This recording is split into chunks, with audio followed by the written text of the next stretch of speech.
Are you familiar with the Younger Dryas impact theory? Do you know what that is? Say what it Younger is. Dryas impact theory is a theory that Earth goes through a cycle of like comet storms every June and every November. And most of the time nothing happens. But every now and again we get hit. We get hit big. And they think we got hit big 11,800 plus years ago. And that had to restart civilization. And that what you're seeing from like Mesopotamia, all these people 6,000 years later, they think that is a rebuilding of civilization that was already like just whispers and stories and tales, and then they rebuilt it again thousands of years later.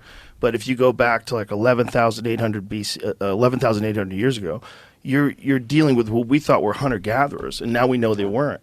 Now we know they built complex stone structures, and the real speculation is they think that the people who built the pyramids built them way earlier than the conventional dating is. They think there's real evidence that shows they're 9,000, 11,000 years old. Easy. No people built the pyramids. No people? No. Who built them? No people built the pyramids. And if you look around the world, you see certain telltale things that let you know that advanced machinery was in usage. Look, this whole thing where slaves are stronger people is a fallacy. We like to believe that slaves are stronger. Slaves are weaker because they don't eat the right food and they live a terrible life. Your slave population is not smarter and better condition unless you're enslaving the Jews. They stopped thinking that quite a while ago. They think it was actually skilled labor because of the way they were eating. They found what their camps were, where their food was. They ate like very good food. So they think they were actually skilled labor, but also probably forced skilled labor. But that's probably not the people who built it. That's probably the people that were working on it. That's probably the people that worked in the village or in the city. How many companies have done renovations on the White House? None of them have done enough renovation that they can claim it's their White House. So, yes, thousands of years worth of people were there, but that doesn't have anything to do with the building of it. Who do you think built it? Well, understand, we know enough now to understand that this was a complex. This was not... right. We've been led to believe that this is how much they worshipped their dead bodies. Right. But the evidence doesn't show any of that. No, it doesn't. Like when you see inside when they have those intricate carvings and paintings and stuff in gold and stuff, you have to remember this is in a windowless room, folks. There's no candle soot. There's no...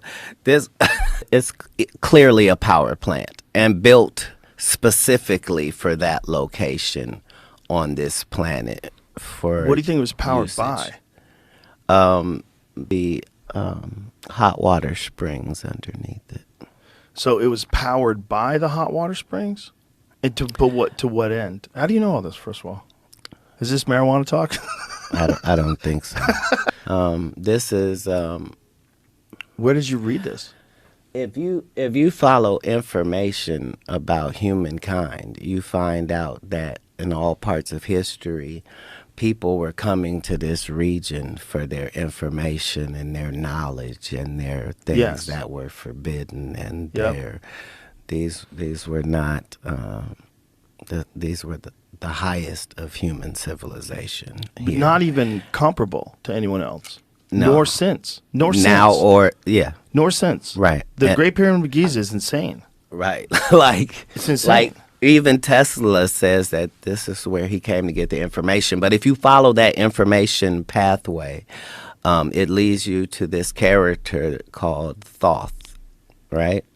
And the emerald tablets of Thoth are literally mind-changing and mind-blowing, just because you understand when this was written and the terminology being used is when was it written? Far too accurate for now. So I'm sure that here it is. Emerald tablet, also known as the Smaragdine tablet or the Tabula Smaragdina. Boy, I fucked that up. It's a Hermes compact and Trismegistus. yeah, a cryptic Hermetic text. It was highly regarded by Islamic and European alchemists as the foundation of their art. Though attributed to the legendary Hellenistic figure Hermes Trismegistus, how do you say it, bro? Trismegistus. Yeah. The text of the Emerald Tablet first appears in a number of early medieval Arabic sources, the oldest of which dates to the late 8th or early 9th century. It was translated into Latin several times in the 12th and 13th centuries. Numerous interpretations and commentaries followed. So what does it say, though? The Egyptian god Thoth. Okay, it says, beginning in the 2nd century BC onwards, Greek texts attributed to Hermes, a syncretic combination of Greek god Hermes and the Egyptian god Thoth, appeared in Greco-Roman Egypt. Those texts known as the Hermetica are heterogeneous collection of works that in the modern day era are commonly subdivided into two groups: the technical Hermetica, comprising of astrological, medico-botanical, alchemical, and magical writings, and the religio-philosophical Hermetica, comprising of mystical, philosophical writings. Holy shit. Is this weed talk, Joseph? No, this is so legit. So legit, my man. So this dude was probably an alien. Dude, first of all, there are no probablys. Yeah. That's the benefit once you hear it or read it, is the fact that it's given in first person, and that's not possible. The things that are being said are impossible. Enough time has passed, though, that it's not like that. But I'm going to read that. He literally says, hey, there's a spaceship on Earth, and this is where it is. Because if all you care about is information, right? Like, that's what you start to see is when you get to everybody's civilization, Asian, Indian, African, when you get to the crux of their information, nobody's disagreeing with anybody. Right. If you figured out how the fuck they did it, if there was any logical explanation that people could have done it, I would be on board. I'd be like, well, okay. But there aren't any people saying that. Human beings it's possible if you had enough power and you had enough engineering and mathematics that you could figure out how to design and construct the pyramid. Yes. But then the logistical problem of getting the stones from hundreds of miles away, massive, several ton, up to 80-ton stones. Joe. That's crazy. If you 500 miles away, some of them. Even if you could do it, let me ask you this. Would you build it on sand? I don't think it was originally sand. See, that's the thing. Right. This was a fertile valley. Yeah, it was. Yeah. Right. The Nile Valley. That was the reason they had why they electric and Wi-Fi, and they had all of that. They probably did.